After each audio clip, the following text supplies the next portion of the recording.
شروع اللہ کے نام سے جو بڑا مہربان نہایت رحم والا ہے۔ طاسین، یہ قرآن اور کتاب روشن کی آیتیں ہیں، مومنوں کے لیے ہدایت اور بشارت ہے۔ وہ جو نماز پڑھتے اور زکوٰۃ دیتے اور آخرت کا یقین رکھتے ہیں۔ جو لوگ آخرت پر ایمان نہیں رکھتے، ہم نے ان کے اعمال ان کے لیے آراستہ کر دیے ہیں تو وہ سرگرداں ہو رہے ہیں۔ یہی لوگ ہیں جن کے لیے بڑا عذاب ہے اور وہ آخرت میں بھی بہت نقصان اٹھانے والے ہیں۔ اور تم کو قرآن خدائے حکیم و علیم کی طرف سے عطا کیا جاتا ہے۔ جب موسیٰ نے اپنے گھر والوں سے کہا کہ میں نے آگ دیکھی ہے، میں وہاں سے رستے کا پتہ لاتا ہوں یا سلگتا ہوا انگارہ تمہارے پاس لاتا ہوں تاکہ تم تاپو۔ جب موسیٰ اس کے پاس آئے تو ندا آئی کہ وہ جو آگ میں تجلی دکھاتا ہے بابرکت ہے، اور وہ جو آگ کے ارد گرد ہے، اور خدا جو تمام عالم کا پروردگار ہے پاک ہے۔ اے موسیٰ، میں ہی خدائے غالب و دانا ہوں، اور اپنی لاٹھی ڈال دو۔ جب اسے دیکھا تو اس طرح ہل رہی تھی گویا سانپ ہے، تو پیٹھ پھیر کر بھاگے اور پیچھے مڑ کر نہ دیکھا۔ حکم ہوا کہ موسیٰ ڈرو مت، ہمارے پاس پیغمبر ڈرا نہیں کرتے۔ ہاں، جس نے ظلم کیا پھر برائی کے بعد اسے نیکی سے بدل دیا تو میں بخشنے والا مہربان ہوں۔ اور اپنا ہاتھ اپنے گریبان میں ڈالو، بے عیب سفید نکلے گا، ان 2 معجزوں کے ساتھ جو 9 معجزوں میں داخل ہیں۔ فرعون اور اس کی قوم کے پاس جاؤ کہ وہ بد کردار لوگ ہیں۔ جب ان کے پاس ہماری روشن نشانیاں پہنچیں، کہنے لگے یہ صریح جادو ہے، اور بے انصافی اور غرور سے ان سے انکار کیا، لیکن ان کے دل ان کو مان چکے تھے۔ سو دیکھ لو کہ فساد کرنے والوں کا انجام کیسا ہوا۔ اور ہم نے داؤد اور سلیمان کو علم بخشا، اور انہوں نے کہا کہ خدا کا شکر ہے جس نے ہمیں اپنے بہت سے مومن بندوں پر فضیلت دی۔ اور سلیمان داؤد کے قائم مقام ہوئے اور کہنے لگے کہ لوگوں، ہمیں خدا کی طرف سے جانوروں کی بولی سکھائی گئی ہے اور ہر چیز عنایت فرمائی گئی ہے، بے شک یہ اس کا صریح فضل ہے۔ اور سلیمان کے لیے جنوں اور انسانوں اور پرندوں کے لشکر جمع کیے گئے، اور وہ قسم وار کیے گئے تھے، یہاں تک کہ جب چیونٹیوں کے میدان میں پہنچے تو ایک چیونٹی نے کہا کہ چیونٹیوں اپنے اپنے بلوں میں داخل ہو جاؤ، ایسا نہ ہو کہ سلیمان اور اس کے لشکر تم کو کچل ڈالیں اور ان کو خبر بھی نہ ہو۔ تو وہ اس کی بات سے ہنس پڑے اور کہنے لگے کہ اے پروردگار، مجھے توفیق عنایت کر کہ جو احسان تو نے مجھ پر اور میرے ماں باپ پر کیے ہیں ان کا شکر کروں، اور ایسے نیک کام کروں کہ تو ان سے خوش ہو جائے، اور مجھے اپنی رحمت سے اپنے نیک بندوں میں داخل فرما۔ اور جب انہوں نے جانوروں کا جائزہ لیا تو کہنے لگے کیا سبب ہے کہ ہدہد نظر نہیں آتا، کیا کہیں غائب ہو گیا ہے؟ میں اسے سخت سزا دوں گا یا ذبح کر ڈالوں گا، یا میرے سامنے اپنی بے قصوری کی دلیل صریح پیش کرے۔ ابھی تھوڑی ہی دیر ہوئی تھی کہ ہدہد موجود ہوا اور کہنے لگا کہ مجھے ایک ایسی چیز معلوم ہوئی ہے جس کی آپ کو خبر نہیں، اور میں آپ کے پاس شہر سبا سے ایک یقینی خبر لے کر آیا ہوں۔ میں نے ایک عورت دیکھی کہ ان لوگوں پر بادشاہت کرتی ہے اور ہر چیز اسے میسر ہے، اور اس کا ایک بڑا تخت ہے۔ میں نے دیکھا کہ وہ اور اس کی قوم خدا کو چھوڑ کر آفتاب کو سجدہ کرتے ہیں، اور شیطان نے ان کے اعمال انہیں آراستہ کر دکھائے ہیں اور ان کو رستے سے روک رکھا ہے، بس وہ رستے پر نہیں آتے اور نہیں سمجھتے کہ خدا کو جو آسمانوں اور زمین میں چھپی چیزوں کو ظاہر کر دیتا اور تمہارے پوشیدہ اور ظاہر اعمال کو جانتا ہے، کیوں سجدہ نہ کرے؟ خدا کے سوا کوئی عبادت کے لائق نہیں، وہی عرش عظیم کا مالک ہے۔ سلیمان نے کہا اچھا، ہم دیکھیں گے تو نے سچ کہا ہے یا تو جھوٹا ہے۔ یہ میرا خط لے جا اور اسے ان کی طرف ڈال دے، پھر ان کے پاس سے پھر آ اور دیکھ کہ وہ کیا جواب دیتے ہیں۔ ملکہ نے کہا کہ دربار والوں، میری طرف ایک نامہ گرامی ڈالا گیا ہے، وہ سلیمان کی طرف سے ہے، اور مضمون یہ ہے کہ شروع خدا کا نام لے کر جو بڑا مہربان نہایت رحم والا ہے، بعد اس کے یہ کہ مجھ سے سرکشی نہ کرو اور مطیع و منقاد ہو کر میرے پاس چلے آؤ۔ خط سنا کر کہنے لگی کہ اے اہل دربار، میرے اس معاملے میں مجھے مشورہ دو، جب تک تم حاضر نہ ہو اور صلاح نہ دو میں کسی کام کو فیصل کرنے والی نہیں۔ وہ بولے کہ ہم بڑے زور آور اور سخت جنگجو ہیں، اور حکم آپ کے اختیار ہے تو جو حکم دیجیے گا اس کے معال پر نظر کر لیجیے گا۔ اس نے کہا کہ بادشاہ جب کسی شہر میں داخل ہوتے ہیں تو اس کو تباہ کر دیتے ہیں اور وہاں کے عزت والوں کو ذلیل کر دیا کرتے ہیں، اور اسی طرح یہ بھی کریں گے۔ اور میں ان کی طرف کچھ تحفہ بھیجتی ہوں اور دیکھتی ہوں کہ قاصد کیا جواب لاتے ہیں۔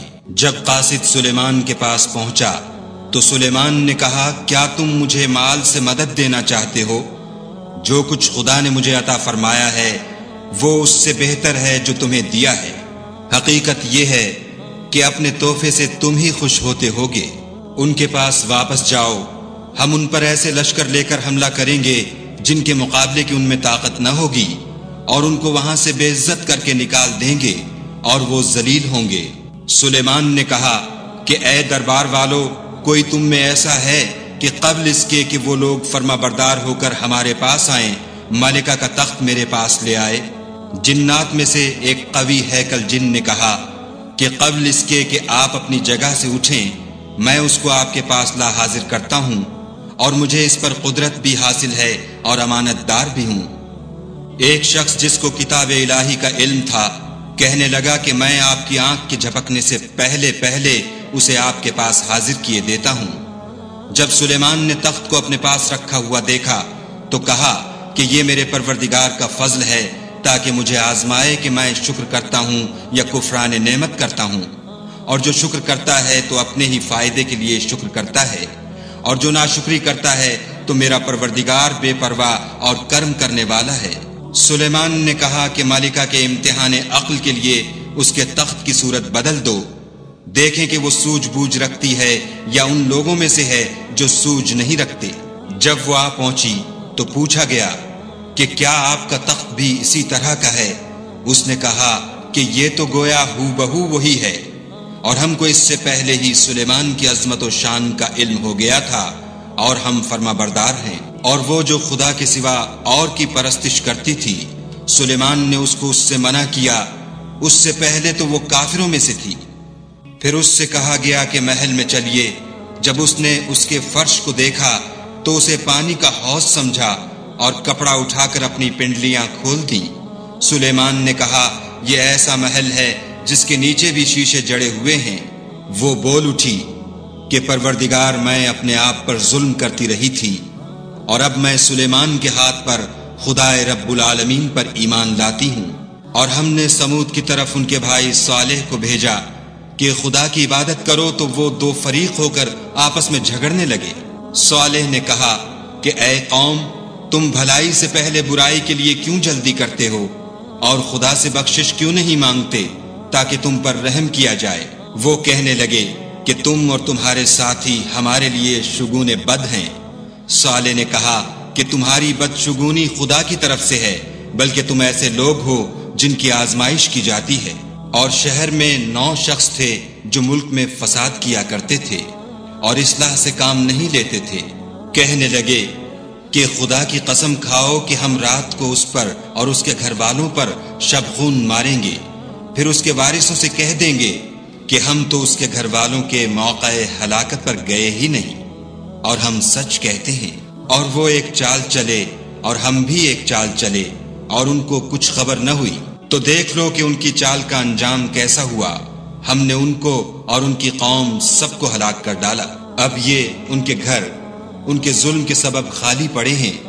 جو لوگ دانش رکھتے ہیں ان کے لیے اس میں نشانی ہے، اور جو لوگ ایمان لائے اور ڈرتے تھے ان کو ہم نے نجات دی۔ اور لوط کو یاد کرو جب انہوں نے اپنی قوم سے کہا کہ تم بے حیائی کے کام کیوں کرتے ہو، اور تم دیکھتے ہو کیا تم عورتوں کو چھوڑ کر لذت حاصل کرنے کے لیے مردوں کی طرف مائل ہوتے ہو؟ حقیقت یہ ہے کہ تم احمق لوگ ہو۔ تو ان کی قوم کے لوگ بولے تو یہ بولے، اور اس کے سوا ان کا کچھ جواب نہ تھا کہ لوط کے گھر والوں کو اپنے شہر سے نکال دو، یہ لوگ پاک بننا چاہتے ہیں۔ تو ہم نے ان کو اور ان کے گھر والوں کو نجات دی، مگر ان کی بیوی کہ اس کی نسبت ہم نے مقرر کر رکھا تھا کہ وہ پیچھے رہنے والوں میں ہوگی۔ اور ہم نے ان پر مہ برسایا، سو جو مہ ان لوگوں پر برسا جن کو متنبع کر دیا گیا تھا برا تھا۔ کہہ دو کہ سب تعریف خدا ہی کو سزاوار ہے، اور اس کے بندوں پر سلام ہے جن کو اس نے منتخب فرمایا۔ بھلا خدا بہتر ہے یا وہ جن کو یہ اس کا شریک بناتے ہیں؟ بھلا کس نے آسمانوں اور زمین کو پیدا کیا اور کس نے تمہارے لیے آسمان سے پانی برسایا؟ ہم نے، پھر ہم نے اس سے سرسبز باغ اگائے۔ تمہارا کام تو نہ تھا کہ تم ان کے درختوں کو اگاتے، تو کیا خدا کے ساتھ کوئی اور بھی معبود ہے؟ ہرگز نہیں، بلکہ یہ لوگ رستے سے الگ ہو رہے ہیں۔ بھلا کس نے زمین کو قرارگاہ بنایا اور اس کے بیچ نہریں بنائیں اور اس کے لیے پہاڑ بنائے، اور کس نے دو دریاؤں کے بیچ اوٹ بنائی؟ یہ سب کچھ خدا نے بنایا، تو کیا خدا کے ساتھ کوئی اور معبود بھی ہے؟ ہرگز نہیں، بلکہ ان میں اکثر دانش نہیں رکھتے۔ بھلا کون بے قرار کی التجا قبول کرتا ہے جب وہ اس سے دعا کرتا ہے، اور کون اس کی تکلیف کو دور کرتا ہے، اور کون تم کو زمین میں اگلوں کا جانشین بناتا ہے؟ یہ سب کچھ خدا کرتا ہے، تو کیا خدا کے ساتھ کوئی اور معبود بھی ہے؟ ہرگز نہیں، مگر تم بہت کم غور کرتے ہو۔ بھلا کون تم کو جنگل اور دریا کے اندھیروں میں رستہ بتاتا، اور کون ہواؤں کو اپنی رحمت کے آگے خوشخبری بنا کر بھیجتا ہے؟ یہ سب کچھ خدا کرتا ہے، تو کیا خدا کے ساتھ کوئی اور معبود بھی ہے؟ ہرگز نہیں۔ یہ لوگ جو شرک کرتے ہیں، خدا کی شان اس سے بلند ہے۔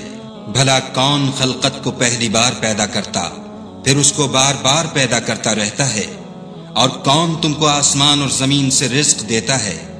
یہ سب کچھ خدا کرتا ہے، تو کیا خدا کے ساتھ کوئی اور معبود بھی ہے؟ ہرگز نہیں۔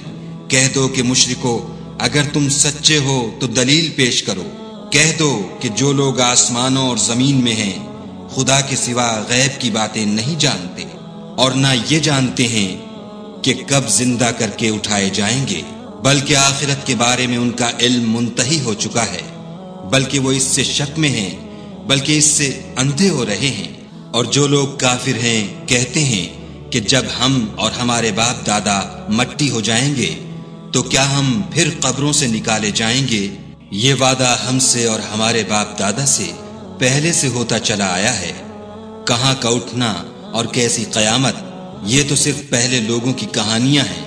کہہ دو کہ ملک میں چلو پھرو، پھر دیکھو کہ گناہ گاروں کا انجام کیا ہوا، اور ان کے حال پر غم نہ کرنا، اور نہ ان چالوں سے جو یہ کر رہے ہیں تنگ دل ہونا، اور کہتے ہیں کہ اگر تم سچے ہو تو یہ وعدہ کب پورا ہوگا؟